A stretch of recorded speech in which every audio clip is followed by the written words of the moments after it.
What's up, YouTube? This is Cold Blooded, just giving a big shout out and saying, woo wee! Today I'm going to be talking about Brink, the new game that just came out. I'm going to be doing a review over it. What really sticks out to me as a pro and con, that's what I'm going to be doing. This is just my opinion. Some of my friends really don't care for this game. I absolutely love it. I think it's fantastic. There's some problems. Some of them are major, some of them are minor. I'll leave it to you to sort out what I really think is major and don't major. So really what I'm going to do today is just give some pros and cons for the game. And I'm going to start off with the bad news and give you guys the good news at the end, so hopefully we can end this at a good note.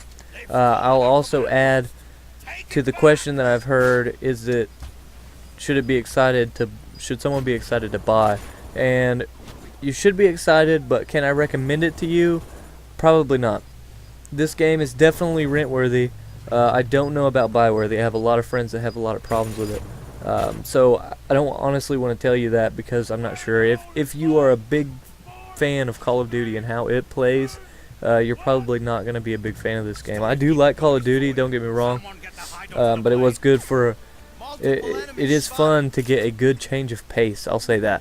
So I'll go ahead and start this off, and then at the end of it I'm going to talk about how I'm going to run my walkthroughs and give you guys a little clue on that. So anyway, I'll start off with the bad news. I'll give you guys the cons, and my first one is that the AI is absolutely horrible. Your team is probably the dumbest people to ever hold any kind of weapons. It's extremely bad. A lot of times I'll have a medic sitting right next to me and not healing me, doing nothing, or I'll see people that just let me die and all they're doing is sitting there. When I've watched kill cams, I'll see my team just like running away from the battle. It's pretty dumb. But anyway, I'll move on to spawning, which is pretty dumb. I do not like spawning in the same location every time, especially when you have to run for a couple minutes just to get to where the objective is that you're having to do.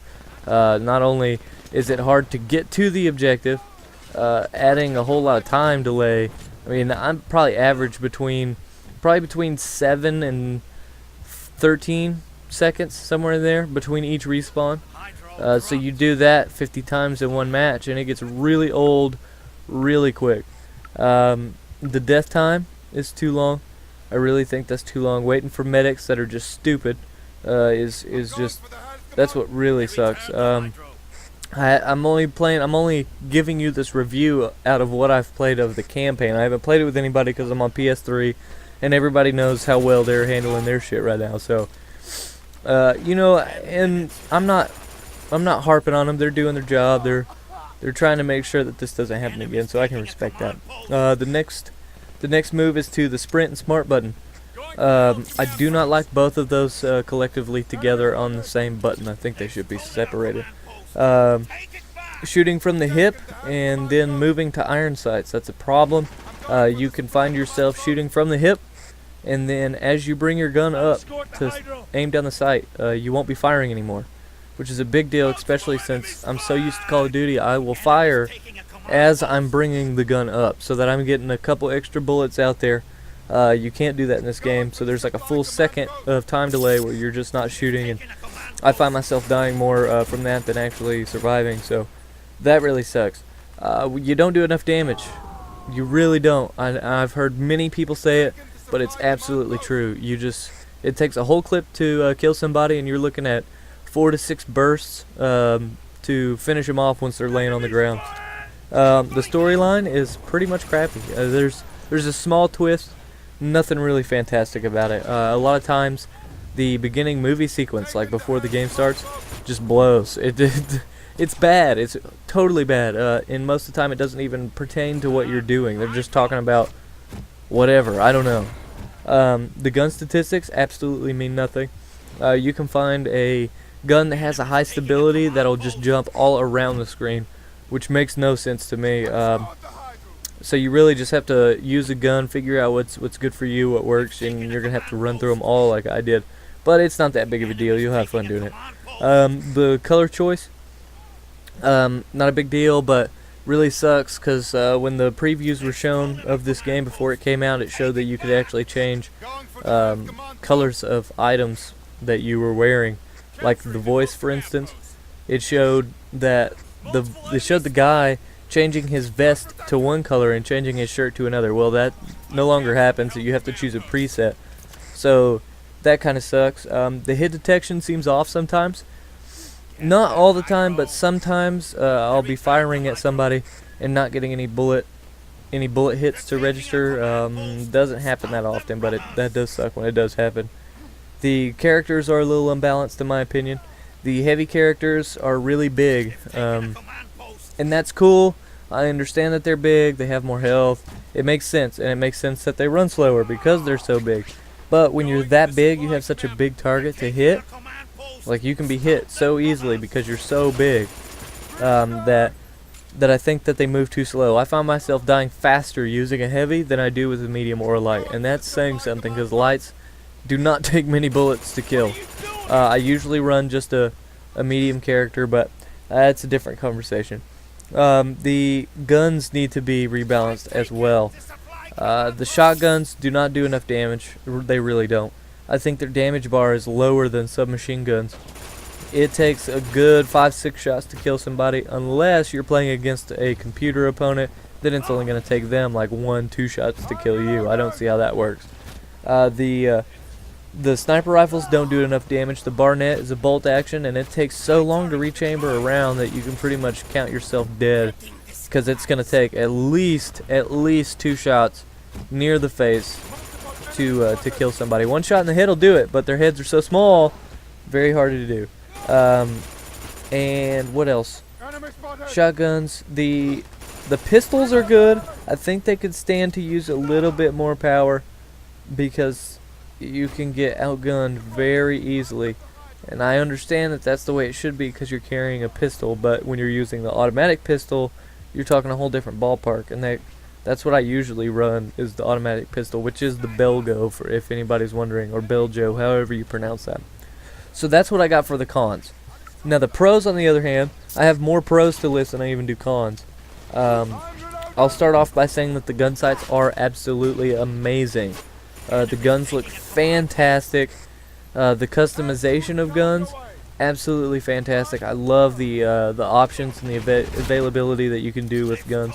Certain guns can't be upgraded, but that's okay because they're pretty much really powerful. All the heavy weapons do the most damage, the ones that the heavy guys can carry. So if you're looking to do a lot of damage, or you're having a problem killing people, may try using a heavy. It might work for you. It doesn't really work for me because I like to use cover to my advantage. The classes, they nailed this in Brink. The classes are absolutely amazing. I don't think they could have done a better job with it.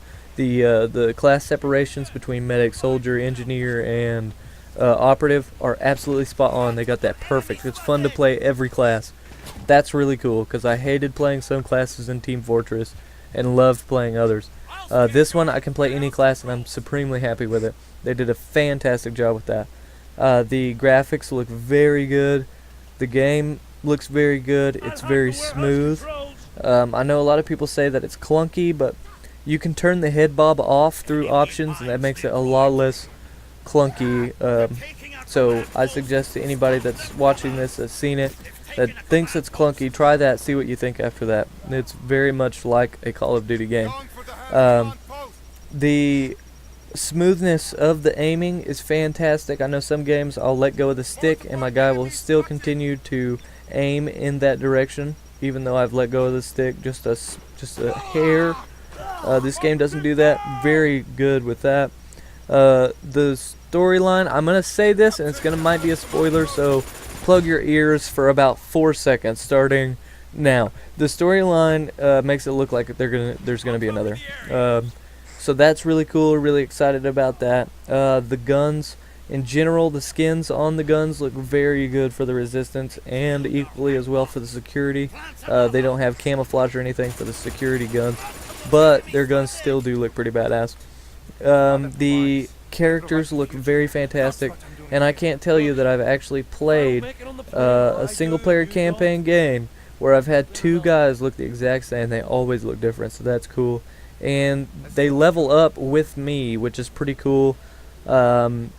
So when they start off, they're doing their light turrets, whatever. Well, as the game progresses, they'll lay down medium turrets and heavy turrets. So that's pretty cool.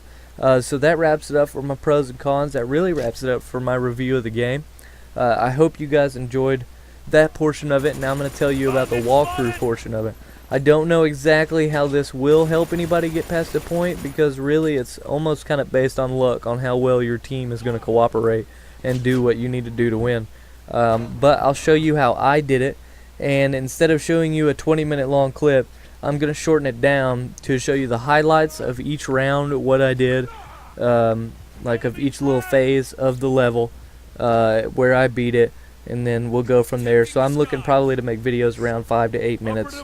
So there will be a lot of deaths cut out of that, and it'll just simplify it, show you what you need to see, and then we'll move on to the next. And also, the storyline isn't linear.